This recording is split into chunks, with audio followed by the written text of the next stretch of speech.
cuál es la distribución de las capas de la pared de las estructuras del cuello digestivo, el esófago, estómago, intestino, colon y vesícula. A ver.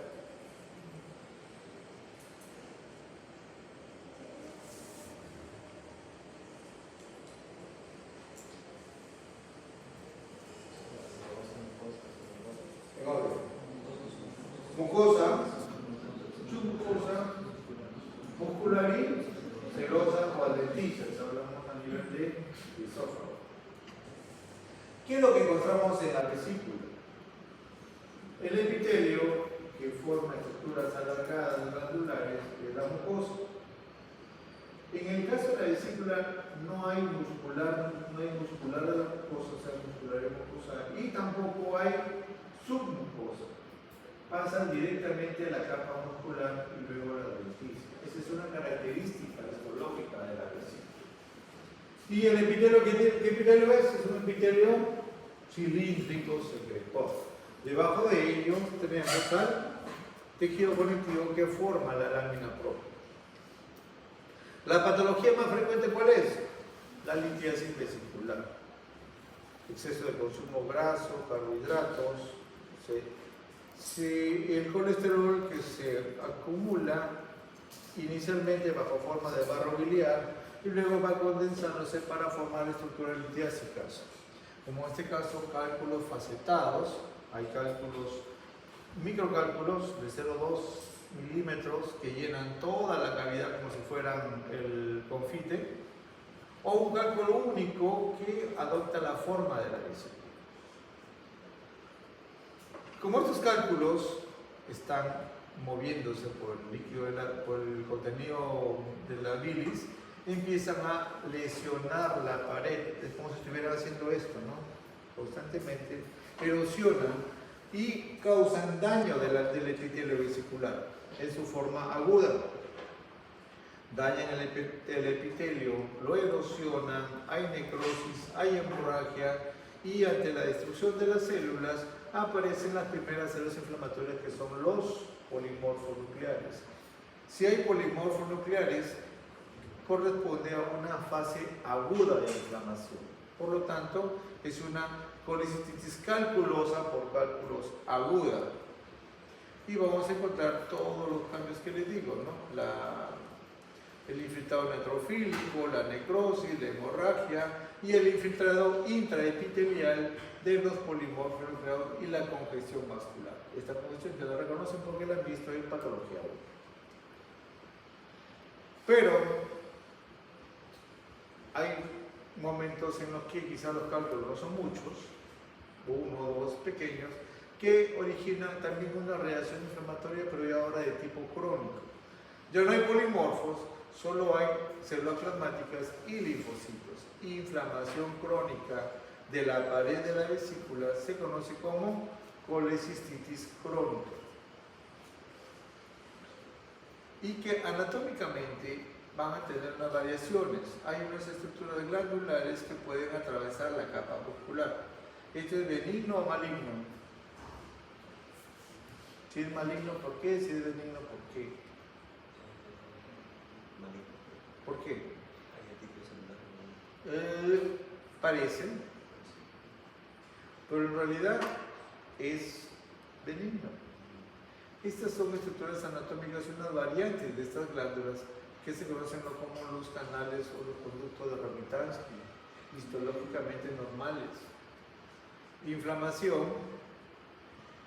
en la lámina propia, porque aquí ¿qué tenemos? Un fragmento de cálculo que se ha impactado en la mucosa, colecistitis crónica. Esto es normal y vemos que este infiltrado inflamatorio está rodeando a este grupo de células glandulares conocidas o estructuras glandulares conocidas como los conductos o glándulas de Rokitansky. Previo a los cálculos van a haber cambios a nivel del epitelio de la vesícula biliar. Tu mayonesa, tu papa frita, tu pollo frito, tu hamburguesa, tus triples, tus cuádruples y todo lo que comes en la noche a partir de las 11 y te vas a dormir, se acumula en el organismo, el intestino, y va a la vesícula biliar, donde este colesterol está sobre el epitelio inicialmente. Al igual que ocurre, ¿se acuerdan en el ateroma? El colesterol que está sobre la superficie del endotelio en los vasos sanguíneos y se depositaban debajo del endotelio en la íntima, aquí también los macrófagos salen y absorben o fagocitan el colesterol y lo almacenan en su interior y ellos se depositan por debajo del epitelio, como acá. Estos son los macrófagos o también macrófagos que han fagocitado colesterol o también denominados células espumosas o espumocitos. De tal manera que se acumulan tanto que empiezan a elevar la superficie de la mucosa vesicular para formar los denominados pólipos vesiculares y que en la gran mayoría constituyen pólipos de colesterol. Esa es la poliposis colesterolosa. Pero también hay su parte mala, el adenocarcinoma, que por frecuencia estadística se presenta a nivel del fondo de la vesícula. A nivel del fondo de la vesícula, como ven, la pared de la vesícula miden de 0,2 a 0,3 milímetros o centímetros o 3 milímetros de espesor. A nivel del fondo empieza a engrosarse, ya sea de una forma muy sutil o una forma muy abrupta, que incluso puede invadir el tejido adyacente, la pared, el lecho hepático, puede invadir el lecho hepático, o sea, el lado del músculo, la pared del hígado donde está adherida a la vesícula, o infiltrar la grasa, la cabeza de páncreas o el duodeno. Histológicamente, ¿qué vamos a encontrar? Estructuras glandulares. Ahora sí, con atipia, ¿ven? Por eso les mostré porque puede confundirse con la Rokitansky, pero ese tiene un patrón invasor y hay atipia nuclear. Luego vamos al páncreas. El páncreas, ¿cuál es la patología más común? La pancreatitis aguda. Causas: ingesta, abundancia de grasas o alcohol, líquido vesicular. Inicialmente, vamos a ver primero, hay que recordar que el páncreas tiene histológicamente normal un grupo de células que forman acinos y son los acinos pancreáticos que producen las diferentes enzimas que participan en la digestión. Aparte, hay un grupo pequeño de células que forman áreas blanquecinas que se conocen como los islotes de Langerhans y corresponden a la función endocrina del páncreas. Recuerden que el páncreas es una glándula mixta, tiene secreción endocrina y secreción exócrina. Causas de la pancreatitis agudas múltiples y esencialmente por qué pasa la pancreatitis o cómo sucede.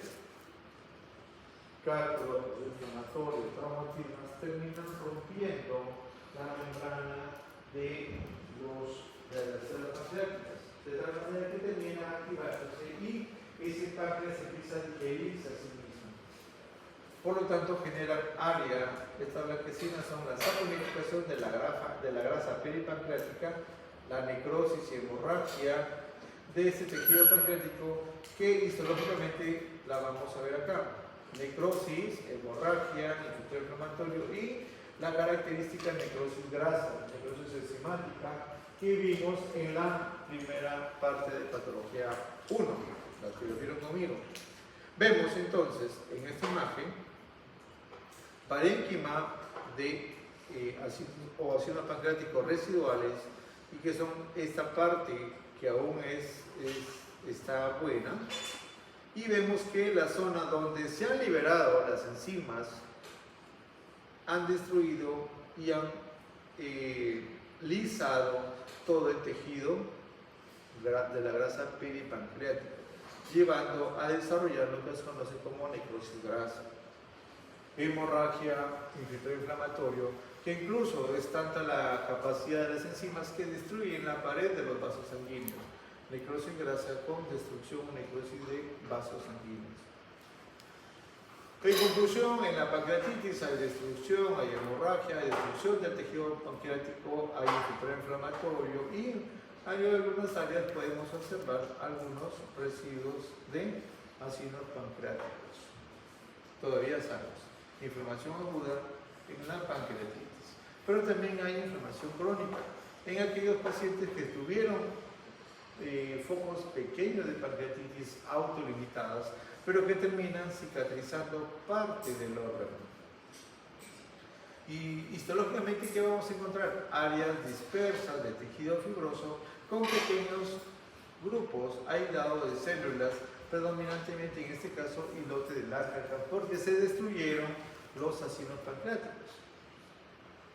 Vemos esas zonas de estroma fibroso con grupos aislados de pequeños acinos o pequeños grupos de islote de Langerhans con el abundante infiltrado inflamatorio de tipo crónico, o sea, linfocitos y células plasmáticas.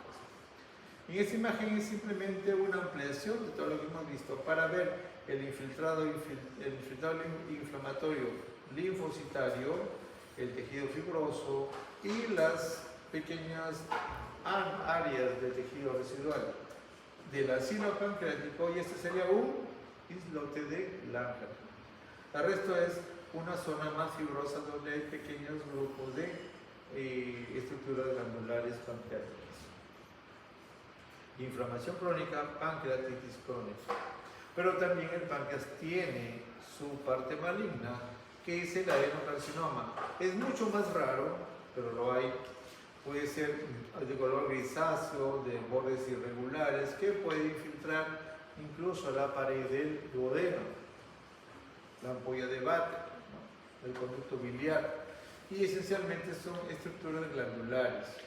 La característica de este adenocarcinoma de páncreas, aparte de la fibrosis y la atrofia nuclear, es que puede dar o puede invadir estructuras adyacentes, incluso dar metástasis por vía perineural. Esta estructura es un nervio y corte transversal.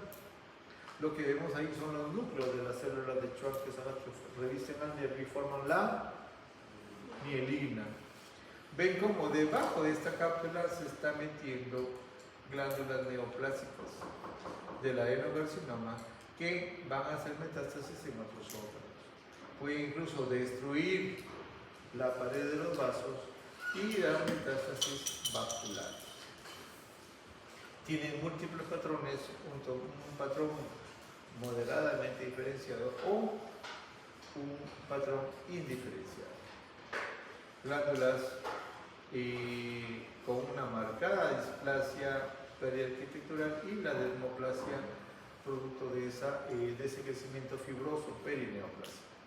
En conclusión, vemos en el lado izquierdo ácidos pancreáticos residuales, inflamación crónica y las glándulas neoplásicas que en este caso están produciendo mucinos. Vamos a ver también la diabetes mellitus, que está asociado sobre todo en el caso de la diabetes tipo 1 a procesos inmunológicos de tipo inflamatorio que terminan destruyendo a los acinos, destruyendo a las células que componen los islotes de Langerhans. Vemos este islote que está infiltrado por linfocitos. Este infiltrado inflamatorio linfocitario son las que terminan destruyendo a los islotes de Langerhans, sobre todo células beta, células alfa, ¿no? Y eso se produce en ¿quiénes? En niños. Hay una destrucción prematura de estos islotes y llevan al desarrollo de la diabetes mellitus tipo 1, es decir, insulino dependiente. Conforme van desapareciendo los islotes y las células sobre todo, aparece ya el cuadro clínico de la diabetes 1, ¿no? Muy por contrario, en el caso de la diabetes 2, con la insulina se produce un material rosado hialino, que es el amiloide. Esta proteína o este elemento se produce en mayor cantidad y desarrollan lo que es la diabetes tipo 2, la diabetes del adulto, ¿no? De hecho que esto inicialmente va a empezar con una resistencia a la insulina. La insulina ya no ayuda o reduce su capacidad para poder hacer que la glucosa entre al tejido y sea aprovechado, ¿no? Y como la insulina no entra al tejido, está circulando por la sangre, dando episodios de hiperglucemia. Lo que hoy dijimos, hay alteraciones en la secreción de insulina por parte de las células beta, desencadenando esa resistencia periférica a la insulina.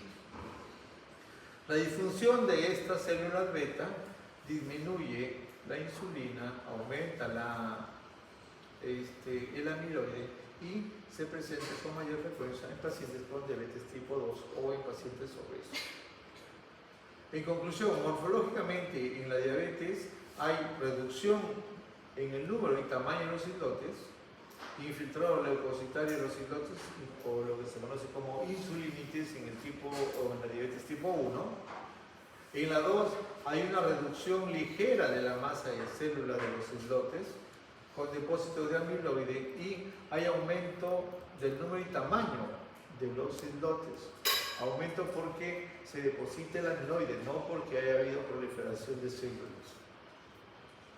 En el páncreas también tenemos otras neoplasias a partir de los componentes celulares del islote del agua. De ahí es que hay adenomas, o sea, neoplasias nodulares glandulares de tipo A, o sea, glucagonomas, del tipo B, insulinomas, o también del tipo gastrinomas, como vamos a ver. El insulinoma, de hecho, va a ocasionar ¿qué cosa? ¿Por qué? Porque hay una mayor producción de insulina. El 90% son benignos, son pequeños nodulitos menores de 2 centímetros de color rojizo o marrón y es el más común de los tumores, de los adenomas del páncreas. Que histológicamente va a tener una capsulita, va a estar rodeado de páncreas normal, islotes, y tenemos acá, digamos, un grupo de células B que proliferaron, crecieron y formaron esta estructura de tipo adenoma. Vemos, haciendo pancreáticos normales, un islote de páncreas normal y aquí tenemos la cápsula que circunda a ese grupo de células B que han proliferado y han formado esta neoplasia que produce una mayor cantidad de insulina. Y estos adenomas son funcionantes, por eso es que desarrollan hiperinsulinemia con hipoglicemia. También, dentro de los islotes, cuando se produce mayor insulina, también se produce mayor cantidad de amiloide, de tal manera que termina ahogando a las células residuales. Neoplasia benigna, insulinoma. Y el síndrome de Zollinger-Ellison es esencialmente los gastrinomas, que son grupos de células de tipo gástrico que producen o que estimulan la producción de ácido clorhídrico, que siempre tienen, y ese ácido clorhídrico lo producen porque están generando una mayor cantidad de gastrina, desarrollando úlceras pépticas del tipo neoplásicas, mayormente a nivel del duodeno, a nivel del tejido peripancreático o en el mismo páncreas. El 50% son localmente invasivos porque destruyen el tejido y dan metástasis cuando ya se diagnostica. Y generalmente están asociados a otras enfermedades como es los síndromes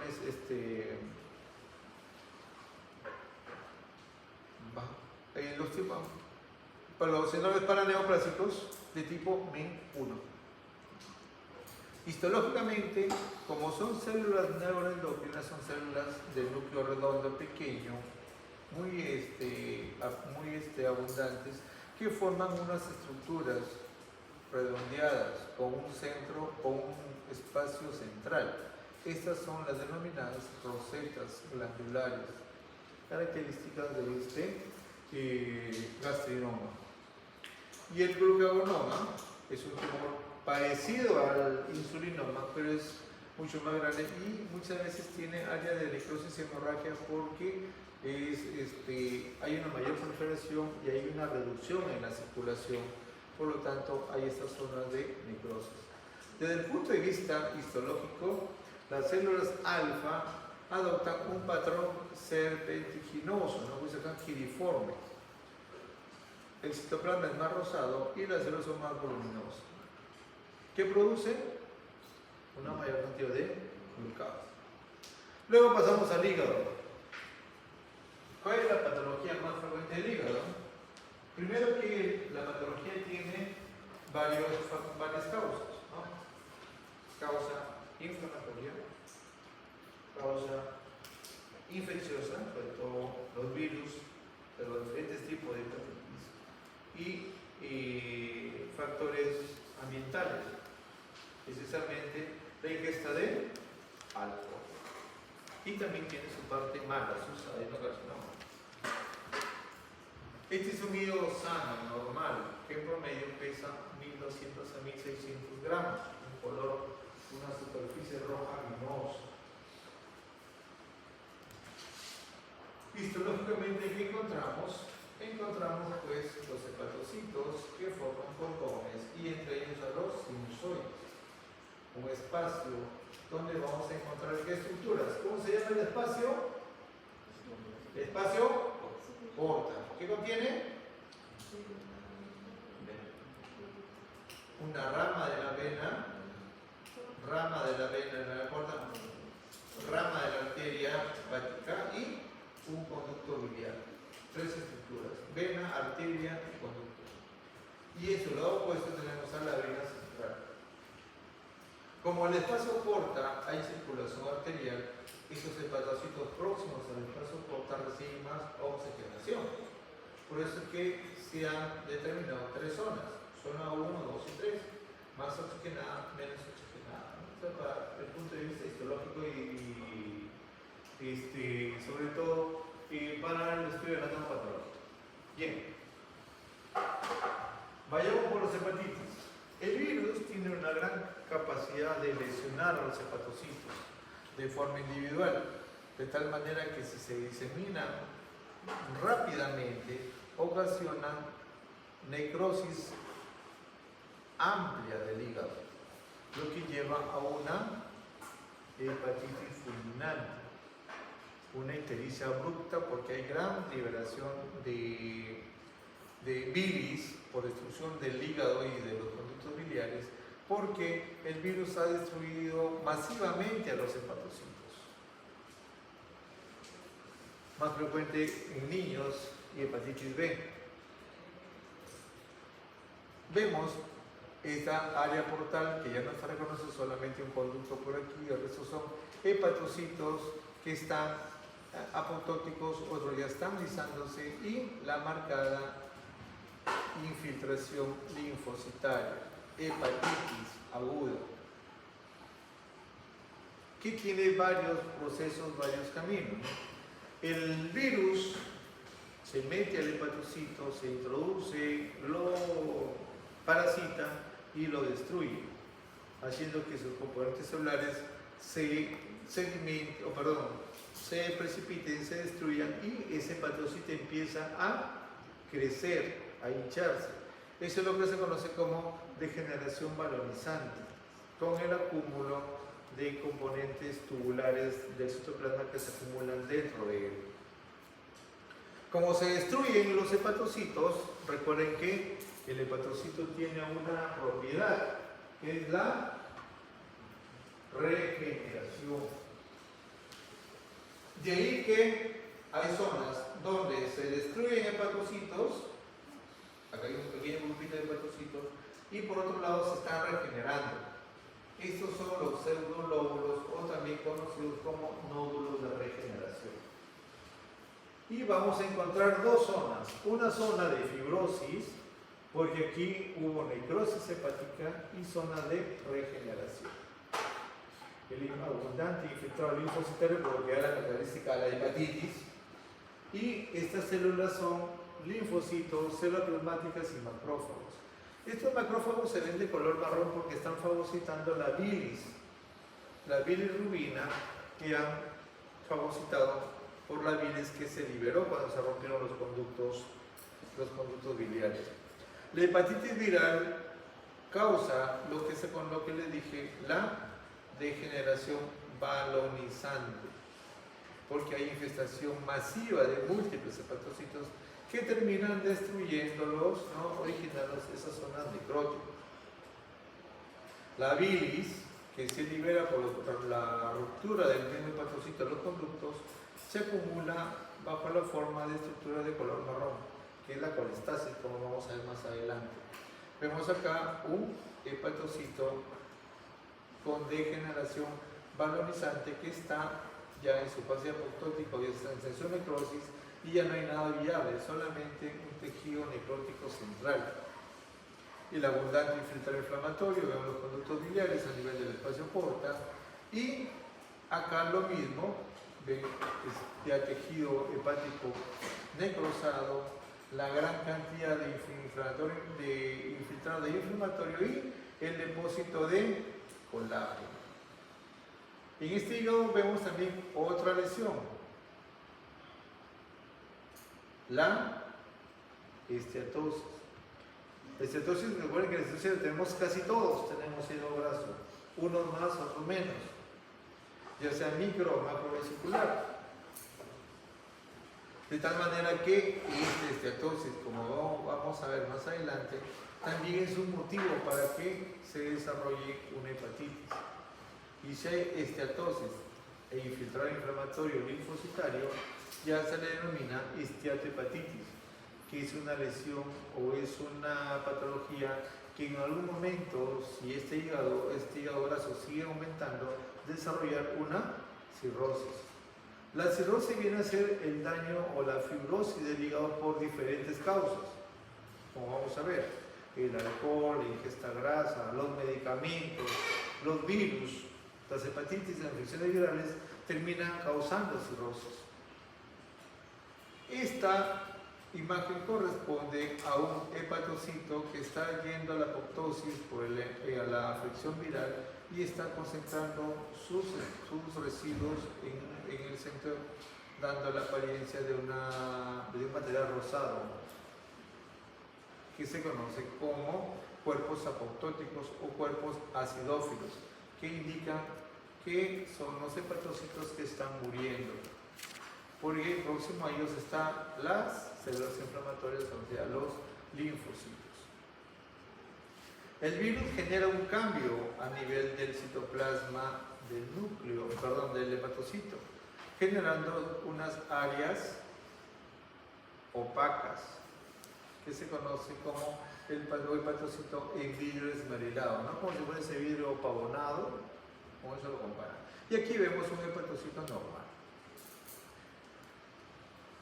Y la hepatitis crónica, inflamación crónica, lleva a la cicatrización del parénquima hepático, llegando a generar nódulos de hepatocitos que se están replicando, como respuesta a los que ya murieron.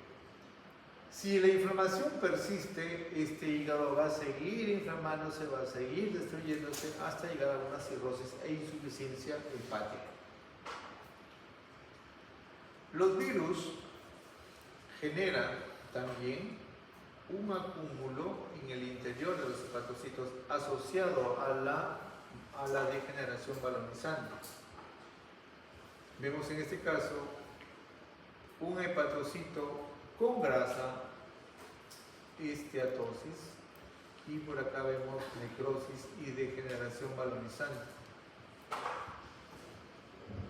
Características de la infección en la hepatitis crónica, hepatitis viral. La esteatosis hepática no viene a ser otra cosa más que el acúmulo de triglicéridos dentro de los hepatocitos, bajo la forma de pequeñas gotículas o de grandes gotas, una esteatosis de largo tiempo, que al igual termina generando un proceso inflamatorio que en el transcurso, en la evolución de esta inflamación, termina depositando grandes cantidades de tejido colágeno, que en esta imagen o en esta imagen, utilizando la coloración tectónica, esa fibrosis o ese colágeno lo identificamos por la coloración azul. La hepatitis originada por el consumo de alcohol también ocasiona un acúmulo especial característico en los hepatocitos. Estas zonas rosadas eosinofílicas que corresponden a lo que se conoce como los cuerpos hialinos de Mallory, que lo vamos a encontrar en áreas de esteatosis, hepatitis y degeneración valorizante. Vemos los polimorfos nucleares que están yendo a fagocitar lo que queda de este hepatocito, y este hepatocito ya está destruido completamente y solamente encontramos los denominados cuerpos de Mallory, hepatitis alcohólica. Diferentes estadios, gran acúmulo de cuerpos de Mallory, característico por esa hepatitis alcohólica muy avanzada. El resto de estos espacios en blancos no vienen a ser otra cosa más que la estatosis, la grasa dentro de los hepatocitos. El hepatocito apoptótico está siendo consumido por los polimorfos nucleares. Es una hepatitis aguda. Este grupo celular es el que determina el grado de inflamación. Si hay linfocitos, es una inflamación crónica, o sea, una hepatitis crónica activa o aguda, o se le utiliza en el término de hepatitis crónica reagudizada o hepatitis crónica activa por la presencia de polimorfos nucleares, porque los polimorfos nucleares dañan, destruyen el tejido. Vemos un cuerpo de Mallory en la hepatitis alcohólica. La colestasis es una interrupción del flujo biliar hacia el duodeno, porque hay lesión a nivel de los conductos biliares. Hay obstrucciones, hay rupturas, de tal manera que esa bilis sale o se acumula en el interior, en este caso de los hepatocitos. Recuerden que el hepatocito es el que produce la bilis y la libera por los canalículos biliares hacia la bilis, hacia la vesícula. Muchas veces la destrucción de estos conductos dificulta la salida de la bilis y se acumula dentro del hepatocito. Y se va a ver esa colestasis, o el acúmulo de bilis, se va a ver de color marrón. En esta zona vemos unas zonas de marrón mucho más grandes porque corresponden a los conductos que han sido obstruidos y se acumulan. Esta coloración amarillenta significa pues el acúmulo por obstrucción de las vías biliares. Y la cirrosis, por múltiples causas, virus, alcohol, la colestasis o fármacos, van a determinar la formación de nódulos pequeños, menores de 3 o mayores de 3. Si son menores de 3 milímetros, es una hepatitis este es mayor. Mayor de 3 milímetros, macronodular o micronodular, como en este caso. Esta imagen corresponde a una hepatitis macronodular, pero vamos a ver específicamente a las zonas fibrosadas. Este es fibrosis, es cicatriz. En el hígado ya insuficiente, gran parte del hígado está fibrosado. Estos nódulos menores de 3 milímetros corresponden a una cirrosis micronodular. A diferencia de esta otra, donde los nódulos son mayores, se ven de color verde por acúmulo de bilis, es la macronodular. Ya sea macro o micronodular, todas tienen el mismo patrón. Nódulos de hepatocitos regenerados con sus bandas fibrosas periféricas. Conforme avance el tiempo, estos nódulos van a ir reduciéndose porque la inflamación persiste, va a seguir cicatrizándose. Incluso van a haber colestasis, que ya es el acúmulo de bilis dentro del parénquima. Son diferentes imágenes de la cirrosis muy avanzada ya, hablo todavía de hepatocitos residuales, abundante necrosis, y vemos acá inflamación linfocitaria que va a terminar formando cicatrices. Esa cicatriz se identifica en esta lámina por la coloración azulada del colágeno que se deposita entre esos nódulos regenerativos, ¿no? Más de lo mismo. Esto quizás son pequeñas bandas, estos van a ir a crecer y estos nódulos van a ir reduciendo de tamaño. Hepatitis, hepatopatía crónica, cirrosis. Y por último, el hepatocarcinoma, que es la neoplasia más frecuente en el hígado. También asociado muchas veces a virus de la hepatitis B o virus de la hepatitis C. Más frecuente en varón que en mujer, porque el varón, aparte del alcohol desarrolla cirrosis y puede desarrollarse esta cirrosis dentro de ese adenocarcinoma en un hígado cirrótico. Y si ha habido antecedentes de hepatitis, el riesgo es mucho mayor. El tumor es una masa nodular con nódulos satélites no invasivo que puede incluso invadir venas suprahepáticas. Pueden haber patrones bien diferenciados o pobremente diferenciados, y si ustedes miran con detenimiento esta zona de su lado izquierdo, corresponden a hepatocitos normales, y de aquí hasta acá son hepatocitos neoplásicos. El hepatocarcinoma se caracteriza porque los hepatocitos que son individuales forman bandas dobles, es decir, bandas de hepatocitos de dos hepatocitos de dos ojos, ¿no? Son características ya histológicas que muchas veces pues, son criterios para definir una neoplasia. Y por último, ¿saben que el hígado es el órgano que más metástasis puede recibir? De mama, pulmón, colon, o tener como si tumor primario, un primario propio del hígado, o sea, el hepatocarcinoma, o tener otras neoplasias, como en este caso. Los cirujanos a veces entran a operar vesícula y encuentran ese hígado con nódulos. La pregunta ¿es un hepatocarcinoma, es un adenocarcinoma del propio hígado o es metástasis? Pero si hay múltiples nódulos, es muy posible que sean metástasis de cánceres en otros órganos, como en este ejemplo. Generalmente, ¿qué hacen? Con aguja o un pequeño piquete sacan una muestrita para estudio.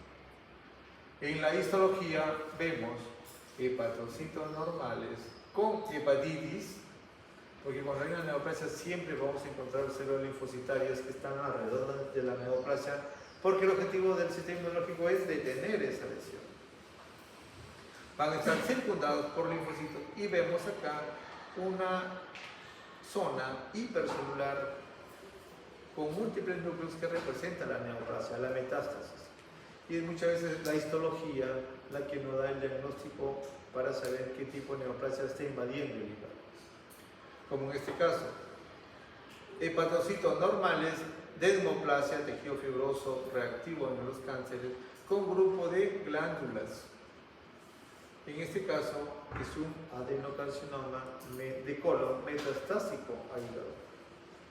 O un tumor neuroendocrino, porque las células son núcleos pequeños que forman acinos o nidos. Es un neuroendocrino de intestino delgado que hizo metástasis a hígado, o células pequeñas de pulmón que también dan metástasis al hígado, pero como son pequeñas pueden confundirse con el tumor neuroendocrino, o el cáncer de mama, que es muy frecuente que dé metástasis al hígado. Las células son mucho más grandes, un citoplasma rosado, y vemos acá el hígado.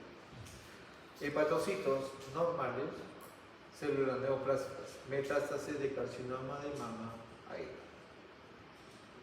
En conclusión, neoplasias malignas metastásicas, adenocarcinoma metastásicos a hígado de diferente origen. Muy bien, hasta aquí Esto corresponde para la práctica del día de hoy. ¿Preguntas?